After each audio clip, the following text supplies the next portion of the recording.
મહાશિવરાત્રિની ઉજવણી કરતા અંકલેશ્વર શહેર તેમજ તાલુકામાં ભક્તો શિવભક્તિથી તરબોળ બન્યા હતા, જેના બીજા દિવસે પણ અંકલેશ્વરમાં શિવભક્તોની અનોખી આસ્થા જોવા મળી હતી. મહાશિવરાત્રિ નિમિત્તે ભગવાન શિવના શિવલિંગ પર કલાત્મક ઘીના કમળ ચઢાવવામાં આવે છે, જેના દર્શન માટે પણ ભક્તો મોટી સંખ્યામાં ઉમટ્યા હતા.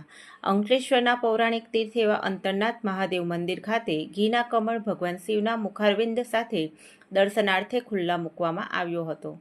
માર્કંડેશ્વર મહાદેવ મંદિર, રત્નેશ્વર મહાદેવ મંદિર, એકનાથલિંગ મહાદેવ મંદિર, માંડવેશ્વર મહાદેવ, અન્ય પૌરાણિક સહિતના શિવાલયમાં ઘીના કમળના દર્શન કરી ભક્તોએ ધન્યતા અનુભવી હતી.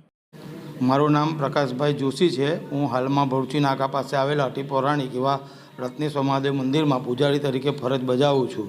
આ મહાશિવરાત્રિનો પર્વ નિમિત્તે જે સમુદ્ર મંથન વખતે આપણે વિષ નીકળ્યું હતું અને ભગવાન શિવજીએ કંઠમાં ધારણ કર્યું હતું, તો એ નિમિત્તે ભક્તો દ્વારા એમના ગળામાં ઠંડક પહોંચે એ માટે મહાશિવરાત્રિ નિમિત્તે એમની પર ઘીના કમળ ચડાવવામાં આવે છે અને મહાશિવરાત્રિનો પર્વ આ રીતે ભગવાનની પર દૂધ જળથી અભિષેક કરી અને ભગવાનને તૃપ્ત કરે છે. અને હાલમાં ભરૂચી નાકા પાસે આવેલા શ્રી રત્નેશ્વર મહાદેવ મંદિરમાં અને ત્યાં આગળ અનેક વર્ષોથી ઘીના કમળની સાથે સાથે ભવ્ય દાદાનું અદ્ભુત અને દિવ્ય કલાત્મક રંગોળી અને દર વર્ષે અવનવું ભગવાનનું શણગારનું આયોજન કરવામાં આવે છે અને ઘણા ભાવિક ભક્તો અંકલેશ્વર તથા આજુબાજુના વિસ્તારના ઘણા ભાવિક ભક્તો અને દર્શનાર્થીઓ લાભ લે છે અને ભગવાનની કૃપા પ્રાપ્ત કરે છે.